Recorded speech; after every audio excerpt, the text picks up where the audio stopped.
کو گناتے رہے آدھی قوم سوتی رہی، تاریخ کو گناتے رہے آدھی قوم سوتی رہی. بولتے ہیں شاید جاگنا ہو تو جاگ لے افلاک کے سائے تلے، ورنہ تا قیامت شیٹ کے نیچے سوتا رہے گا. صحیح ہے. تقریر کرنے والے کو اگر آپ کو تقریر سمجھ میں نہ بھی آئے تو تم دیکھا کرو، کئی مرتبہ میں بولا بھی نہیں، سارے لوگ مراقبے میں بیٹھ جاتے ہیں نیچے دیکھے گا. اس سے تقریر کرنے والے کو زیادہ اثر ہوتا ہے، اس کے اندر جو جوش اور ولولہ ہوتا ہے یا اس کے جو الفاظ رہتے ہیں وہ بکھر جاتے ہیں، پوری معافی ضمیر کو وہ ادا نہیں کر سکتا ہے. جب آپ لوگ اپنی توجہات کو اس پر ڈالیں گے، آپ کے مبارک چہرے، آپ کی مبارک آنکھیں اس پر پڑیں گی تو اس کو تقریر کا پورا مزہ آئے گا. خیر، اس کے بعد میں صدر محترم سے درخواست کرتا ہوں کہ اپنی قیمتی کلمات سے ہم سب کو مستفیض فرمائیں. ایک شعر میرے ذہن میں بار بار ٹکرا رہا تھا، میں میرے استاد محترم کی خدمت میں پیش کروں گا. بلاغت ناز کرتی ہے تیرے انداز تکلم پر، بلاغت ناز کرتی ہے تیرے انداز تکلم پر، تیرے لبوں پر فصاحت راج کرتی ہے. حضرت والا سے درخواست ہے کہ ہمیں قیمتی کلمات سے نوازیں.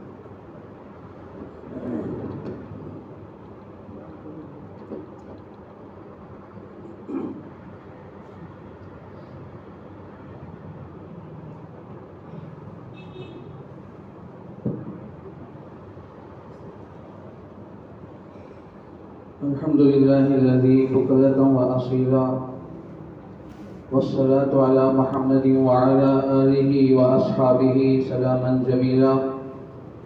أما بعد، فقد قال الله تبارك وتعالى في كلامه المجيد والفرقان الحميد: أعوذ بالله من الشيطان الرجيم، بسم الله الرحمن الرحيم. وعد الله الذين آمنوا منكم وعملوا الصالحات ليستخلفنهم في الأرض كما استخلف الذين من قبلهم. وعن معاذ بن جبل رضي الله عنه قال: قال رسول الله صلى الله عليه وسلم: يا معاذ، ما خلق الله شيئا على وجه الأرض أحب إليه من العتاق، أو كما قال عليه الصلاة والسلام.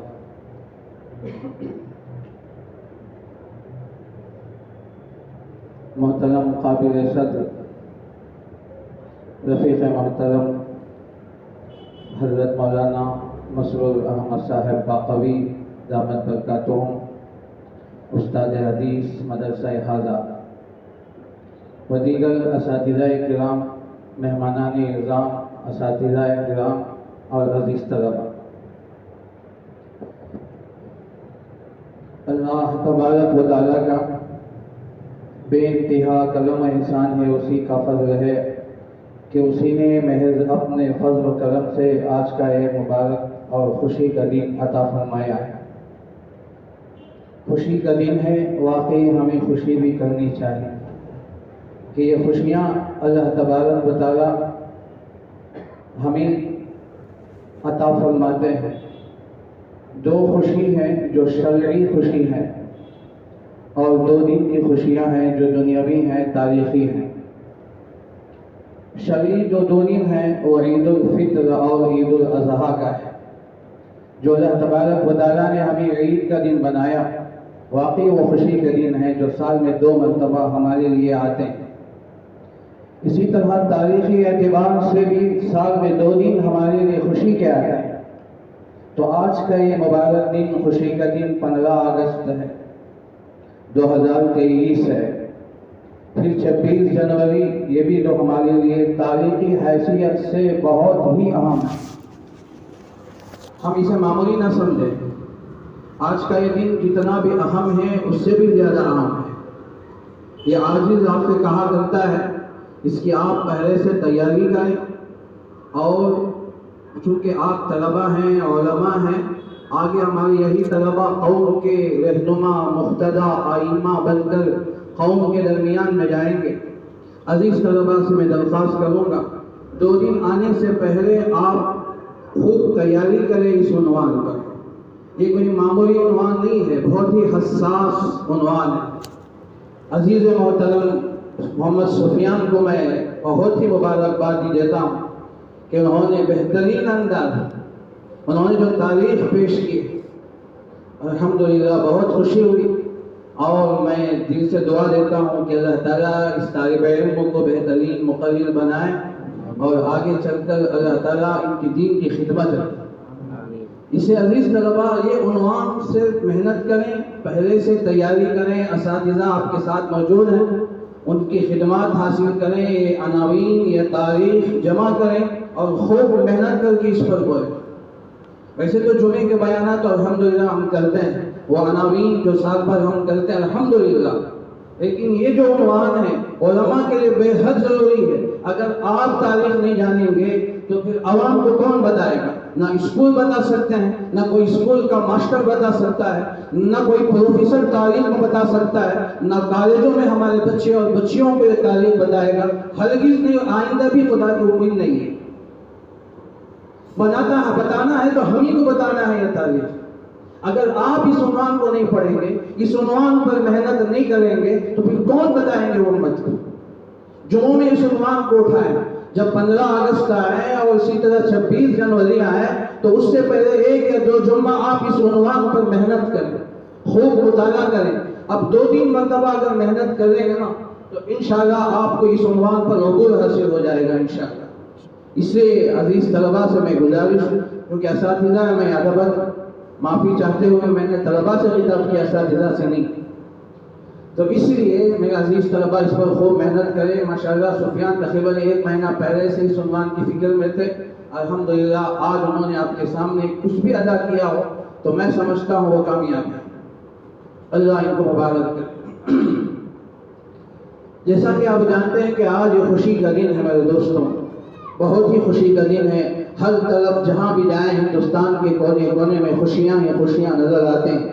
بچے کیا چھوٹے کیا بڑے، جوان بوڑھے مرد عورت، بچیاں بچے سب خوشی کے ماحول میں ڈوبے ہوئے ہیں کہ آج ہمارا ہندوستان آزاد ہوا ہے، آج ہمارا ہندوستان آزاد ہوا ہے۔ لیکن مڑ کر دیکھنے والے بہت کم ہیں، پیچھے کی تاریخ بتانے والے بہت کم ہیں، آئینہ صاف دکھانے والے بہت کم ہیں۔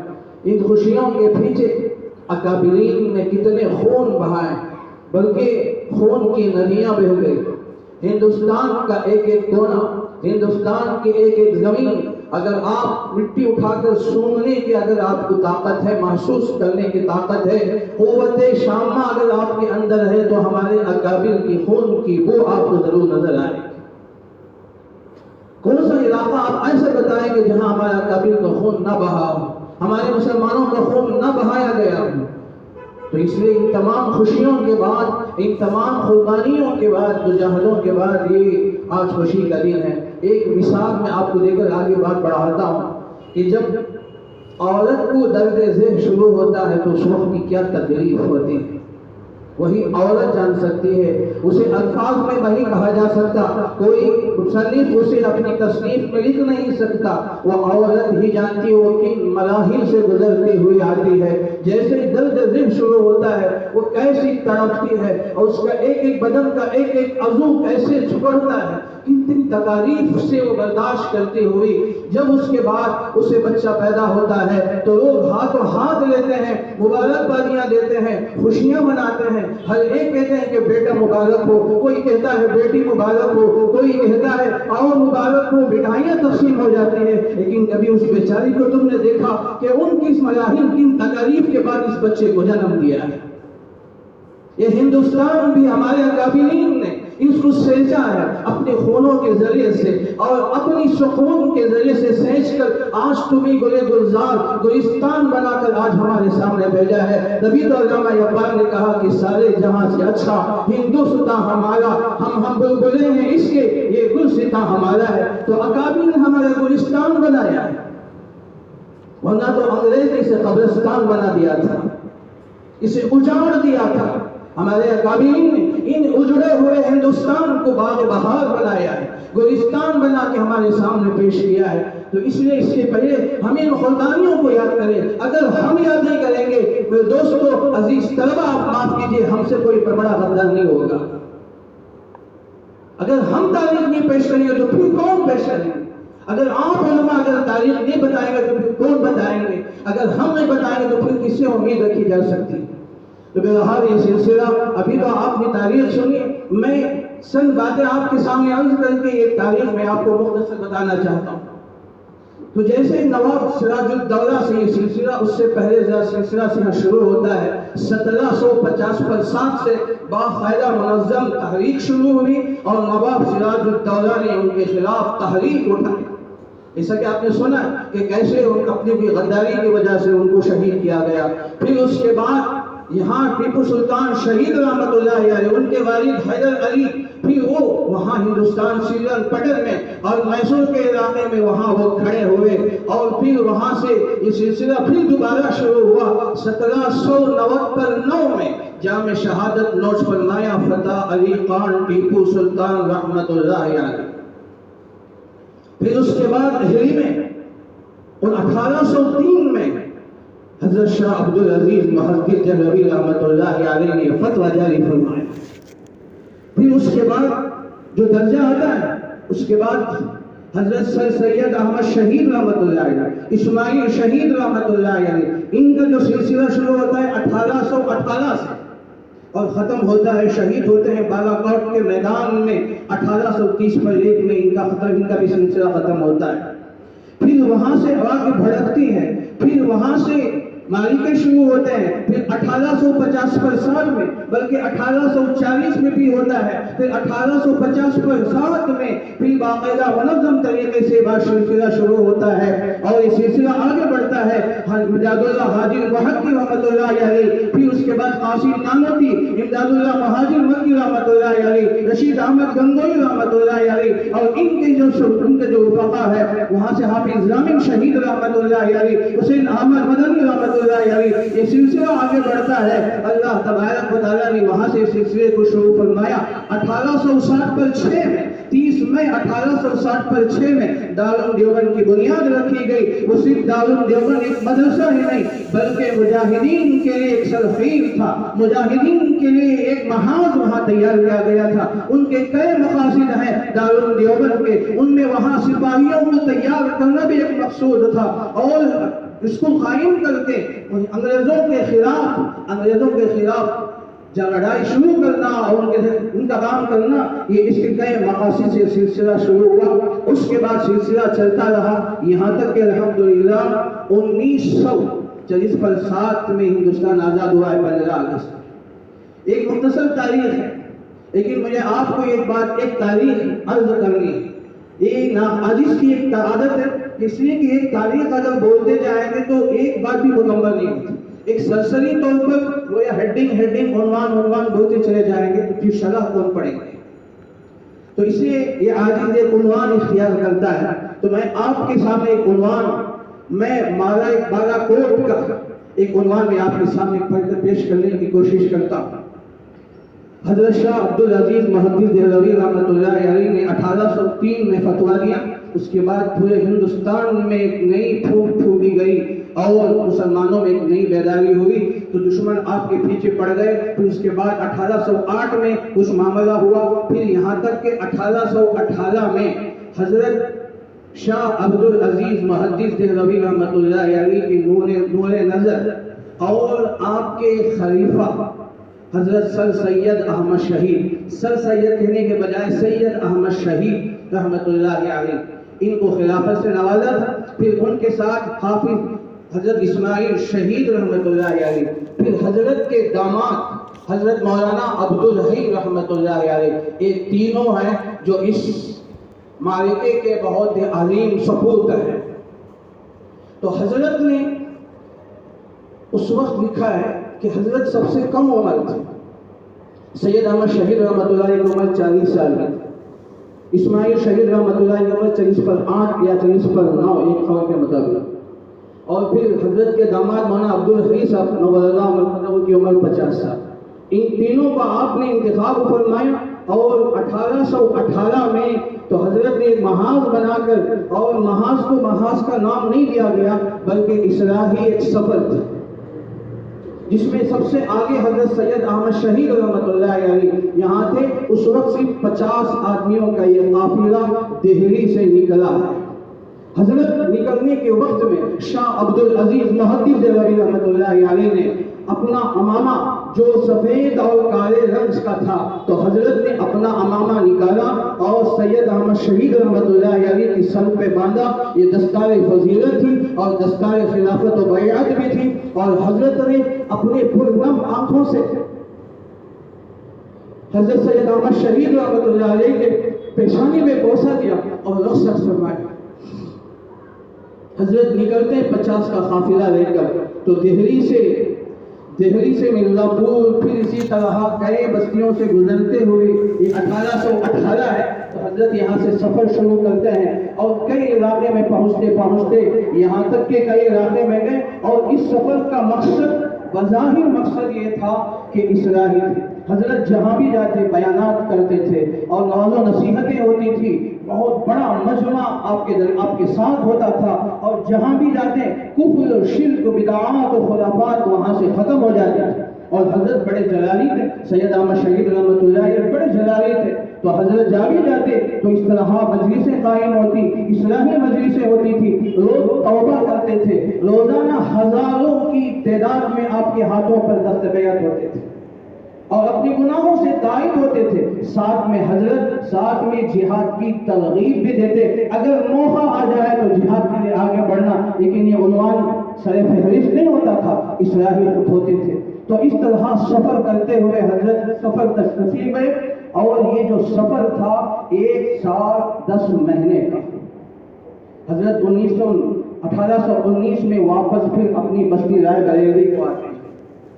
میں مختصر کر کے کہہ رہا ہوں، بات طویل ہے۔ پھر اس کے بعد حضرت رحمۃ اللہ علیہ پھر وہاں گئے، پھر اس کے بعد 1921 میں 1821 میں پھر حضرت کا دوبارہ سفر ہوتا ہے۔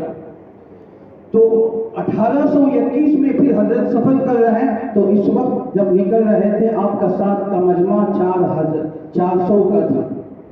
حضرت پھر اسی طرح میرٹھ، دیوبند، سہارنپور اور اسی طرح ہوتے ہوتے یہ بھی آپ کا سفر تھا۔ اس میں 2 مقصد تھے، ایک تو سفر اصلاحی سفر تھا، دوسرا سفر حج کے بھی آپ کا ارادہ تھا۔ تو یہاں تک کہ آپ پہنچتے کلکتہ پہنچے۔ کلکتہ میں آپ نے 2 مہینے کا قیام فرمایا۔ تو فرماتے ہیں 2 مہینے کے قیام میں 60,000 آدمی آپ کے ہاتھوں پر دست بیعت اور انہوں نے توبہ کی۔ روزانہ ہزار سے زیادہ لوگ آپ کے ہاتھوں پر بیعت ہوتے تھے، اور آپ سے بیعت کر کے تائب ہوتے، کتنوں کی زندگیاں بدل گئی، اور کئی لوگ اپنے کفر و بدعات اور خرافات سے توبہ کی، اور حضرت کی مجلسیں ہوئی۔ پھر یہاں تک کہ آپ کلکتہ میں آپ نے قیام فرمایا، پھر اس کے بعد وہاں سے آپ نے حج کا ارادہ فرمایا، تو تھے تو 400 اور 800 ہو گئے۔ تو پھر کلکتہ کے پانی کے راستے سے حضرت کے سفر حج کیا، تو اس وقت میں 11 جہازیں کرائے پر لے گئے۔ تو حضرت وہاں پہنچے، تو یہ آپ کا سفر آپ پہنچے تو 1821 میں حضرت مکہ مقدسہ پہنچے، مکہ مکرمہ پہنچے۔ وہاں آپ نے 13.5 مہینہ آپ نے قیام کرنا، تقریباً 1.25 سال کا سفر تھا۔ آپ نے مکے میں زیادہ تر آپ نے وہاں قیام فرمایا۔ پھر اس کے بعد حضرت تمام امور سے فارغ ہو کر پھر واپس تشریف لائے۔ 1822 میں پھر حضرت رائے پور تشریف لائے۔ تو حضرت رحمۃ اللہ علیہ آنے کے بعد تقریباً قیام فرمایا۔ اس دوران حضرت شاہ عبدالعزیز محدث دہلوی رحمۃ اللہ علیہ کا انتقال ہو چکا تھا۔ تو وہ ایک تاریخ ہے۔ تو بہرحال حضرت یہاں آئے، اور یہاں آ کر 2 سال آپ نے جنگ کی تیاری کی۔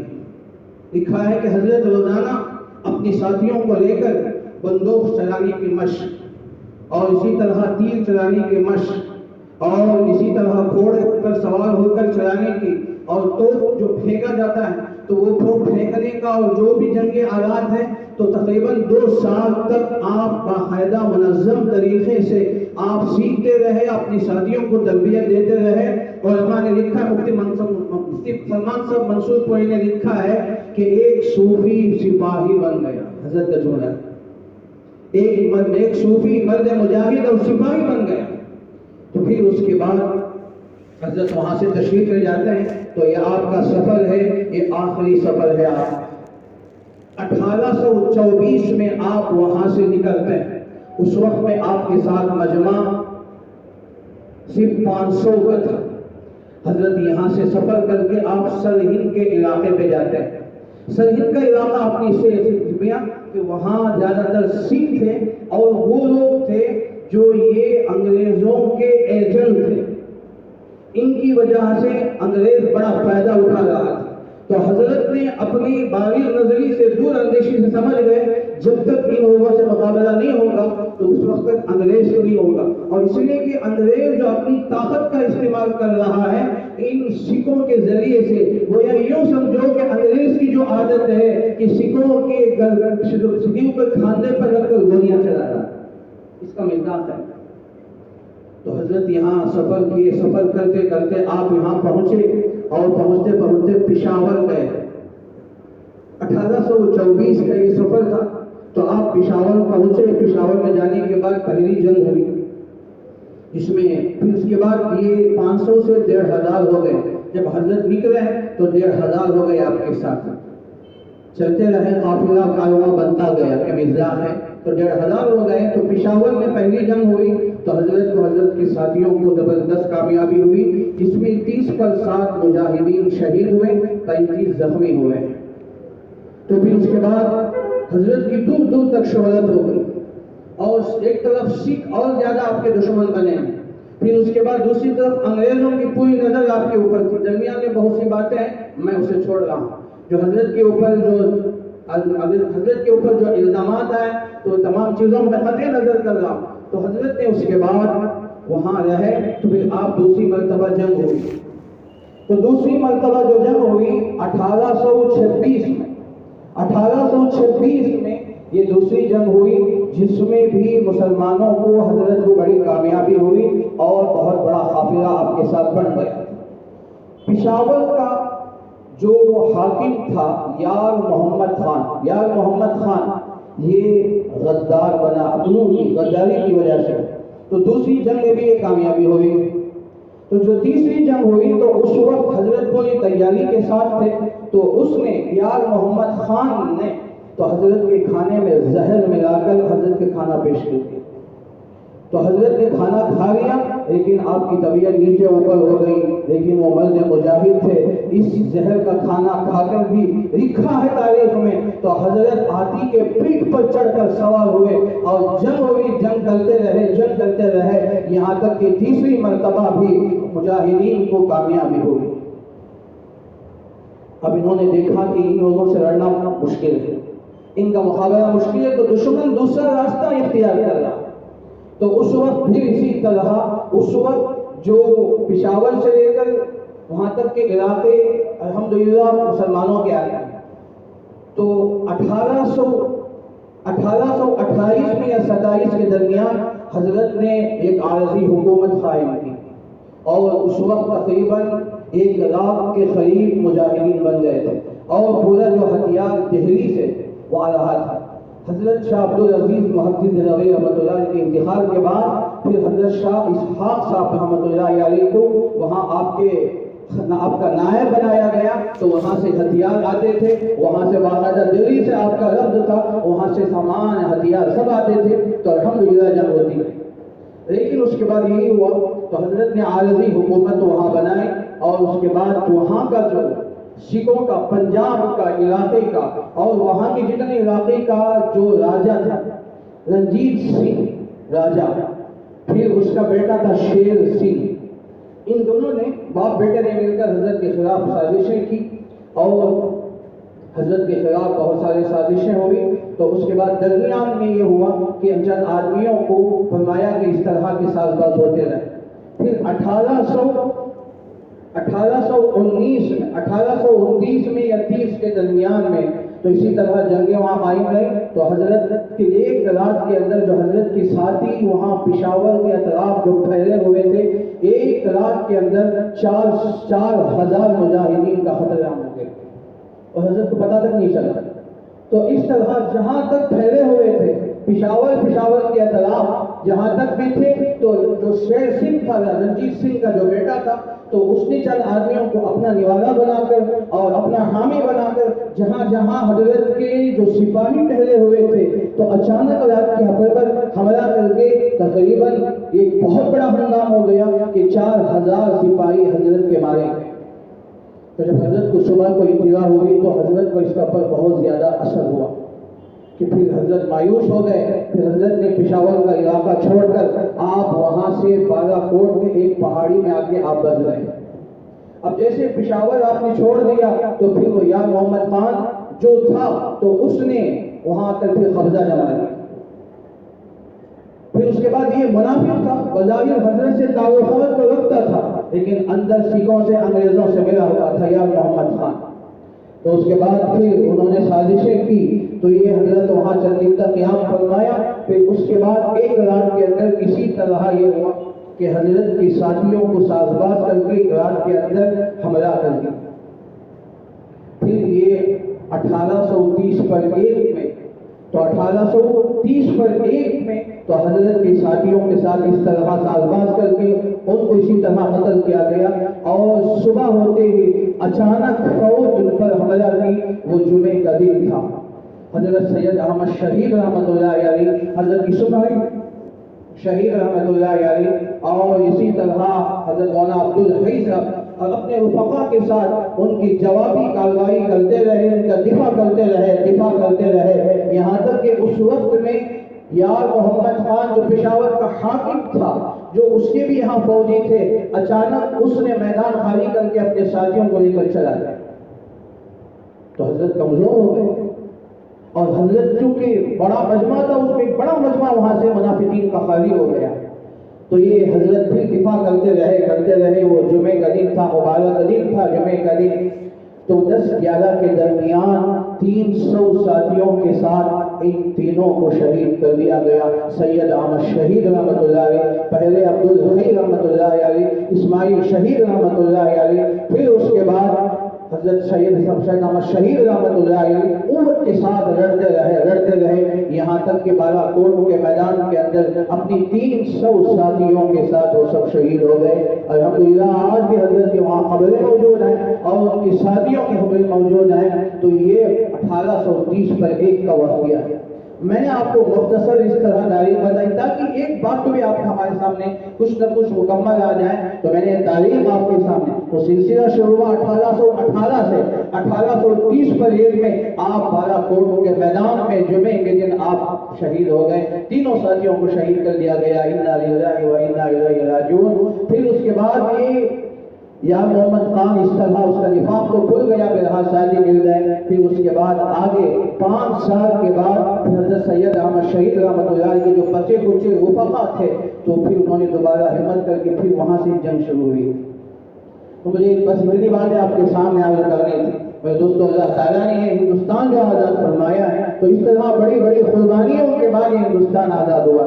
پھر اس کے بعد 1860 پر 6 میں دارالعلوم دیوبند کا قیام ہوا. پھر اس کے بعد 1901 میں، پھر 1911 میں، پھر 1919 میں ایک بڑے بڑے مالکے، بڑے بڑے محاذ بنتے رہے جس میں ہمارے اکابر علماء آئے. پھر اس کے بعد 1920 کے بعد تو اسی طرح تو گاندھی جی کو اسی طرح نہرو جی کو ساتھ میں لیا گیا.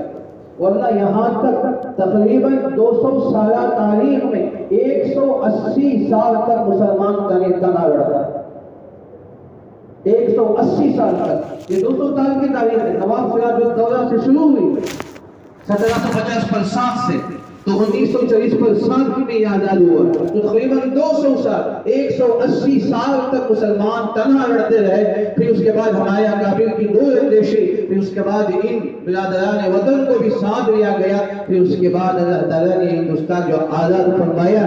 یہ تاریخ آپ پڑھیں. میں نے صرف آپ کو ایک جھلک میں نے آپ کو صرف کچھ حصہ سمندر سے چند خطرے نکال کے میں نے آپ کے سامنے پیش کیا، ورنہ تاریخ کا ایک ہمارے اکابر کا سمندر ہے، اس کو پڑھنے کی ضرورت ہے، مطالعے کی ضرورت ہے۔ پھر میں آخر میں بھی یہی بات کہوں گا، عزیز طلباء اس عنوان پر خوب محنت کریں۔ آپ طلباء ہیں تو جو بڑی جماعت کے طلباء ہیں ابھی سے کوشش کریں، مقرر تو الحمدللہ تقریر اپنی زوردار کر دیتے ہیں، لیکن تاریخ بتانا یہ بہت بڑا کام ہے، تو اس لیے اس پر خوب محنت ہو۔ الحمدللہ آج یہ خوشی کا دن ہے، اس خوشی کی بنیاد پر یہ حب الوطنی ہے، اس کی وجہ سے آپ جمع ہوئے ہیں اور حب الوطنی کا ثبوت دیتے ہوئے پورے ہندوستان کے اندر یہ تاریخ ہے۔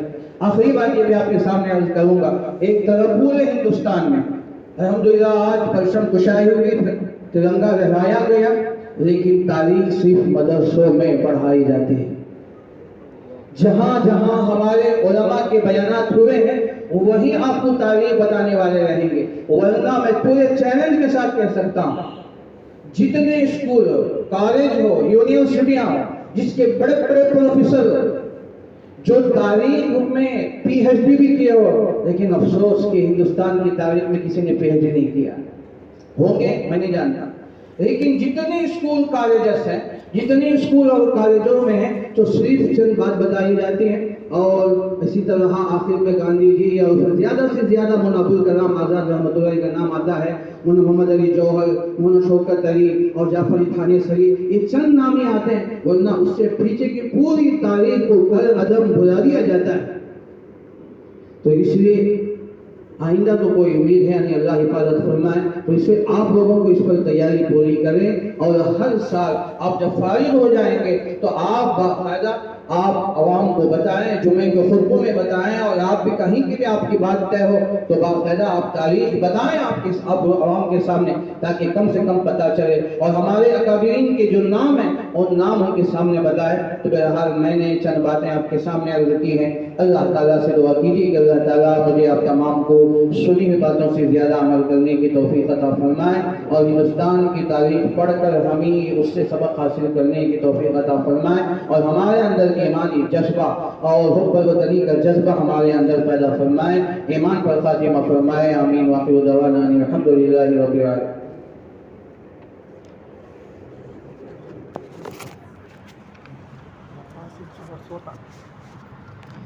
جزاکم اللہ خیرا و احسن الجزاء۔ بڑی قیمتی باتیں حضرت نے ارشاد فرمائی، تاریخ کو تقریباً ماشاء اللہ